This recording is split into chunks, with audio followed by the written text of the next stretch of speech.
6 মাস পর কিশোরগঞ্জের ঐতিহাসিক পাগলা মসজিদে দান বক্স খোলা হয়েছে।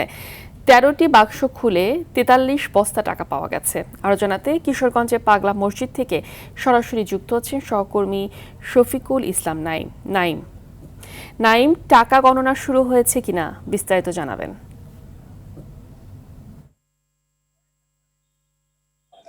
ফাহমিদা, ধন্যবাদ আপনাকে।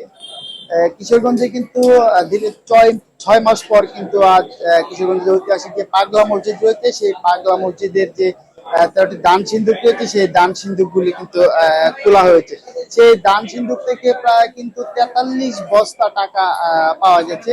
ইতিমধ্যে কিন্তু গণনার কাজ শুরু হয়েছে। আমি যদি আপনাকে একটু দেখাই যে গণনার কাজে কিন্তু আপনার প্রায় ব্যাংকের কর্মকর্তা এবং হচ্ছে এই যে পাগলা মসজিদের যে ছাত্র সব মিলিয়ে কিন্তু 5 শতাধিক লোকজন একসঙ্গে গণনার কাজ শুরু করেছে। প্রতি অন্তর অন্তর কিন্তু 3 মাস পর পরেই কিন্তু পাগলা মসজিদের দান বক্স খোলা হয়ে থাকে। কিন্তু এবছর হচ্ছে রমজান এবং জাতীয় নির্বাচনের কারণে কিন্তু একটু কিছুটা বিলম্ব হয়েছে, যে কারণে 6 মাস পর কিন্তু দান বক্স কিন্তু খোলা হয়েছে।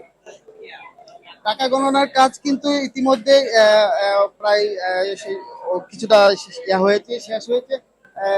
এটা কিন্তু সারাদিন ভর চলে কিন্তু একদম রাতের বেলায় কিন্তু শেষ হবে। আমি আপনাকে আরেকটু জানিয়ে রাখি যে এর আগে পাগলা মসজিদে কিন্তু 13টি দান সিন্ধুক খুলে কিন্তু 11,78,48,000 টাকা কিন্তু পাওয়া গিয়েছিল। সকালে জেলা প্রশাসক সোহানা নাসরিন এবং যে পুলিশ সুপার রয়েছে তাদের নেতৃত্বে কিন্তু আজ সকালে এই দান সিন্ধুক খোলা হয়েছে। গণনা কিন্তু চলবে আজ সারাদিন। তো কিশোরগঞ্জের পাগলা মসজিদ থেকে এই ছিল আমার কাছে সর্বশেষ। হামিদা, ধন্যবাদ আপনাকে।